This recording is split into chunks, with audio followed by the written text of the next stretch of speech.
Hello, everyone. I hope you're doing well. I hope you had a wonderful Thanksgiving. And whether you'll be here in Brookline or traveling, we hope you'll have a wonderful Shabbos. As always, in Erev Shabbos, we take a moment to focus our thoughts on davening for everyone in the land of Israel, especially soldiers who are fighting, and davening for their return until the very last murdered hostage is returned to the land of Israel for proper burial. In honor of Thanksgiving, I share a brief Dvar Torah about the themes of thankfulness, appreciation, and hoda'ah. Many point to the one single pasuk of that theme based on the actions of Leah after she gives birth to her fourth child. V'tahar o v'tiled bain, she gives birth to another child. V'tomer, she says, Hapam odes Hashem, this time I will thank God. Al ken karashmo Yehuda, and based on that she calls him Yehuda, based on the word modeh, to thank. And there are many teachings of our sages that highlight the great significance of this deed, of this expression, and that we are to learn from it. And there's one, at first glance, perplexing teaching of the Medrash, which says that Leah lakach plach shel hoda'ah, Leah took the staff, the tool of hoda'ah, and in that merit, amdu hemena banim, she merited to have emerged from her descendants, children and later descendants, who similarly would continue this legacy of hoda'ah, ba'alei hoda'ah. And immediately it was this very son, Yehuda, who also exemplified this attribute. Where did he do so?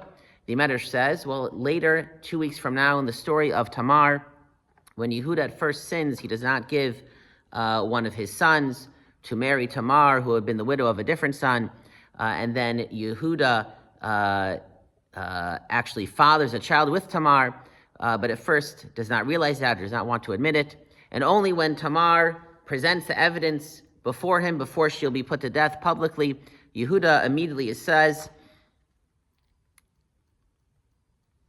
Vayaker Yehuda, and Yehuda realized, he saw the evidence, the proof, and he realized what was going on, Vayomer Tzad Kamimeni, and he says, she is right. That was the Hodah of Yehuda. And it's perplexing because this Hodah is not one of thanksgiving, this is one of admission, the admission of guilt. And yes, we use the same Hebrew word, to be modeh, can also mean to admit, but what exactly is the connection to the thankfulness of Leah? And why would this good deed, in its spiritual merit, eventually lead to the good deed of Yehuda? What was the greatness of Yehuda? It was one that he admitted his guilt publicly, which is not an easy thing to do, but it was also that in that moment, suddenly, he had a transformational change of perspective. He didn't even realize what he had done. He didn't realize that he was guilty. He saw things in a totally different perspective, but in that moment, he realized, oh my gosh, this is the truth. And he suddenly saw things in a different light, and in that light, he could recognize, you know what? I'm actually the one who bears responsibility. And it is this ability to be able to see things in a new light, to change your mind, to realize that there is a different way to see the evidence that is in front of you. That was the greatness of Yehuda, and he got that from his mother. When Leah thanks Hashem for the fourth child, there is also a transformational change of perspective that goes on within her. The first three children that she is blessed with, Reuven, Shimon, and Levi, Leah doesn't almost seem the blessing of the child. Why? Because she yearns for, she aches for the love of her husband, Yaakov, who primarily loves her sister, Rachel. And so Reuven is born, and she says, I will name him Reuven, Ki amra ki ra Hashem b'ani, because Hashem sees my affliction, Ki atah yavani, she maybe now my husband will love me. But he doesn't change. And then she gives birth to Shimon, and she says, I will call him Shimon, Ki shema Hashem, Ki sno anochi. Hashem sees that I am rejected, I am the less loved wife. And then finally Levi, she says, I will call him Levi. Hapam yilaveh ishi, maybe now finally my husband will accompany me. The first three children, all she can think about is maybe this child will grant me the love of my husband. And she does not feel that love, and so she is upset by it, she is depressed by it, she is frustrated by it, she is almost broken by it. And then comes the fourth son. She gives birth to Yehuda, and she now says, Hapam odes Hashem.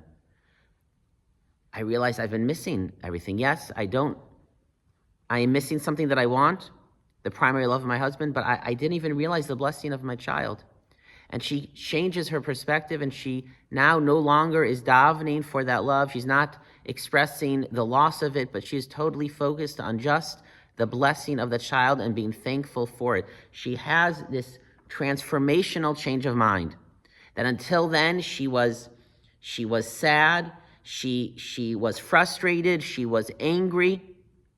But in that moment, she could change. And instead, now suddenly she has a positive, appreciative perspective. It was that power to be modeh, to recognize something that until now you have not recognized. In Leah's case, it was to recognize the blessing of a healthy child, to be able to change how you see the world in a more positive light.